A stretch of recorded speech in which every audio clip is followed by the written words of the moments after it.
అందరికీ నమస్కారం ఫ్రెండ్స్. ఈరోజు నేను దైవ దర్శనం కోసం యాదగిరిగుట్టకు పోయేసి వస్తున్నాను. అయితే ఒక చిన్న ఇన్సిడెంట్ జరిగింది, అది మీతో నేను చెప్పాలనుకుంటున్నాను. నేను బస్సులో కూర్చున్నాను. కొంతమంది అమ్మాయిలు ఉన్నారు, వాళ్ళు కూడా దర్శనానికి వచ్చారు. వాళ్ళు కూడా 16 to 18 ఏజ్ మధ్యలో ఉన్నారు. వాళ్ళు కూడా బస్సులోనే కూర్చున్నారు. అక్కడ నుంచి కొంతమంది 4-5 స్టూడెంట్స్ ఎక్కారు. వాళ్ళు కూడా ఒక 18 to 20 మధ్యలోనే ఉన్నారు కుర్రోళ్ళు. వాళ్ళు చదువుకుంటుర్రా లేకపోతే చదువుకుంటాను పోతుర్రా అర్థం కాలేదు నేను.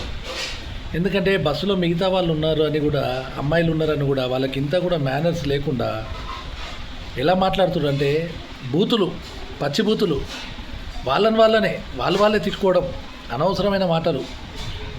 ఇక ఎక్కడ అంటే ఇక ఆ బూతులు మనం వినొద్దు. మనం కూడా యూత్ నుంచే ఈ ఏజ్కి వచ్చినాము, అందరు వచ్చిర్రు ఈ ఏజ్ నుంచి. కానీ వాళ్ళని చూస్తే నాకు అసహ్యం పుట్టింది. ఎందుకంటే వాళ్ళను ఎట్లా తిట్టుకుంటారు అంటే ఫ్రెండ్సే వాళ్ళ అమ్మన కాడ నుంచి ఇక వద్దు, అవి చెప్పడానికి చాలా చండాలంగా ఉన్నాయి, అవి మనకు తెలుసు. అంతా ఉంది. తల్లిదండ్రులు ఒకటి చెప్పగలుగుతున్నాను తల్లిదండ్రులకు, అలాగే స్టూడెంట్స్కి కూడా. చూడండి అమ్మ, బూతులు మాట్లాడితే చాలా బాగుండదు. అది మీ అమ్మ నాన్నకు ఎంత ఎఫెక్ట్ పడుతుంది ఆలోచించుకోండి.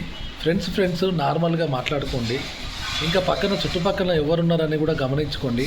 ఎక్కడ పడితే అక్కడ బూతులు మాట్లాడుకోవడము సమంజసం కాదు, ఓకేనా? మీ నలుగురే ఒక దగ్గర ఏకాంతంగా ఉన్నారంటే మీరు ఏమైనా మాట్లాడుకోండి. కానీ ఒక బస్సులో ఉన్నప్పుడు, ట్రైన్లో ఉన్నప్పుడు, పబ్లిక్లో ఉన్నప్పుడు, మీరు చదువుకున్న స్టూడెంట్స్, మీ మీద ఏమి ఒపీనియన్ వస్తుంది ఎదుటోళ్ళకు అర్థం చేసుకోండి. అలాగే తల్లిదండ్రులు, మీకు కూడా ఒక చిన్న రిక్వెస్ట్ అండి. మీ పిల్లలు ఎలా మాట్లాడుతున్నారు, ఏం చేస్తున్నారు, వాళ్ళ బిహేవియర్ని చూస్తూ అర్థం చేసుకోండి, ఓకేనా ఫ్రెండ్స్? ఉంటాను, మళ్ళీ మంచి మాటతో వస్తాను.